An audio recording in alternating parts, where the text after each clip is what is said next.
Hi viewers, welcome to the Shruti Rakesh YouTube channel. ಇವತ್ತಿನ recipe neer dosa. ಕೇವಲ ಮೂರೇ ಇಂಗ್ರೀಡಿಯೆಂಟಿಂದ ಮಾಡೋದು. ತುಂಬಾ ಬೇಗ ಮಾಡ್ಕೊಬೋದು. ಮಾರ್ನಿಂಗ್ ಬ್ರೇಕ್ಫಾಸ್ಟ್ಗಂತೂ ತುಂಬಾ ಚೆನ್ನಾಗಿರುತ್ತೆ. ದಿಢೀರಂತನೂ ಮಾಡ್ಕೊಬೋದು. ಟೇಸ್ಟ್ ಅಂತೂ ತುಂಬಾ ಚೆನ್ನಾಗಿರುತ್ತೆ.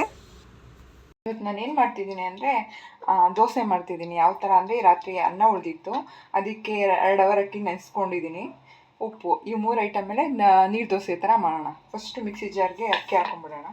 ಅಕ್ಕಿ ಮತ್ತು ಅನ್ನ ಎರಡನ್ನೂ ರುಬ್ಬಿ ಒಂದು ಬ್ಯಾಟರ್ ರೆಡಿ ಮಾಡ್ಕೊಳ್ಳೋಣ.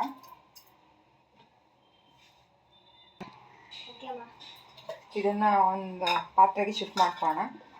ನಾನು ಯಾವಾಗಲೂ ರಾತ್ರಿ ರೈಸ್ ಉಳಿದ್ರೇ ಯಾವಾಗಲೂ ಇದನ್ನೇ ಮಾಡೋದು. ಕ್ವಿಕ್ ಅಂತಲೂ ಆಗುತ್ತೆ ದೋಸೆ, ಮತ್ತು ತುಂಬಾ ಚೆನ್ನಾಗಿರುತ್ತೆ. ನನ್ನ ಮಕ್ಕಳಂತೂ ತುಂಬ ಇಷ್ಟಪಡ್ತಾರೆ. ಇವಾಗ ಇದು ರೈಸ್ ಎಲ್ಲ ಹಾಕ್ಕೊಂಡು ಉಪ್ಪು ಹಾಕ್ಬಿಟ್ಟು ಮಿಕ್ಸಿ ಮಾಡಿ ಬ್ಯಾಟರ್ ರೆಡಿ ಮಾಡೋಣ. ಅಂದರೆ ನೈಸ್ ಇರಲಿ, ದೋಸೆ ಚೆನ್ನಾಗಿರುತ್ತೆ. ಈ ರುಬ್ಬಕ್ಕೇನೆ ಉಪ್ಪು ಹಾಕೊಂಡ್ಬಿಡೋಣ. ರುಚಿಗೆ ಎಷ್ಟು ಬೇಕು ನೋಡ್ಕೊಂಡು ಹಾಕೊಳ್ಳಿ.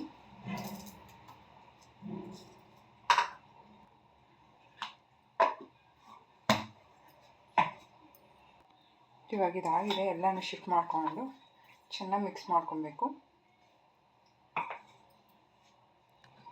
ಇವಾಗ ಹಿಟ್ಟು ರೆಡಿಯಾಗಿದೆ. ದೋಸೆ ಹಿಟ್ಟಿನ ಥರ ಸ್ವಲ್ಪ ತೆಳ್ಳಗೇನೆ ಕಲಿಸ್ಕೊಬೇಕು.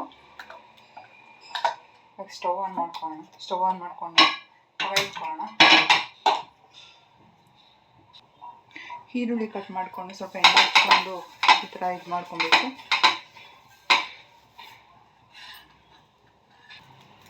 ಸ್ವಲ್ಪ ನೀರು ಹಾಕೊಬೇಕು, ಕಾಯ್ದಿದೆ. ಇವಾಗ ದೋಸೆ ಹಾಕೊಳ್ಳೋಣ.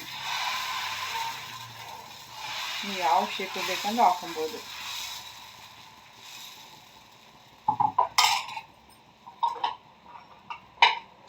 ಸ್ವಲ್ಪ ಎಣ್ಣೆ ಸ್ಪ್ರೆಡ್ ಮಾಡೋಣ.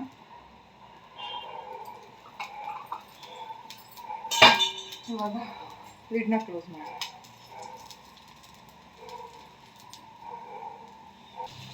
ಇವಾಗ ಇದು ಆಗಿದೆ, ಲಿಡ್ನ ಓಪನ್ ಮಾಡೋಣ. ಇದನ್ನು ಒಂದೇ ಸೈಡ್ ಬೇಯಿಸಿದ್ರೆ ತುಂಬಾ ಚೆನ್ನಾಗಿರುತ್ತೆ. 2 ಸೈಡ್ ಏನು ಬೇಯಿಸೋ ಅವಶ್ಯಕತೆ ಇಲ್ಲ.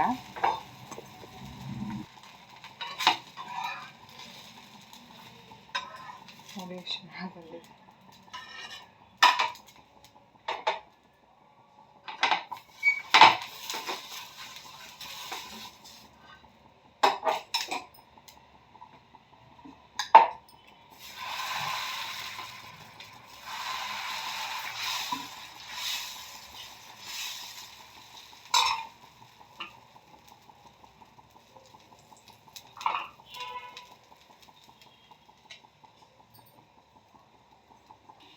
ಹಾಗೆ ಇವಾಗ ನೋಡಿ ರೆಡಿಯಾಗಿದೆ ನೀರು ದೋಸೆ ವಿತ್ ತೆಂಗಿನಕಾಯಿ ಚಟ್ನಿ ಜೊತೆ ಅಂತೂ ತುಂಬಾ ಕಾಂಬಿನೇಷನ್ ಚೆನ್ನಾಗಿರುತ್ತೆ.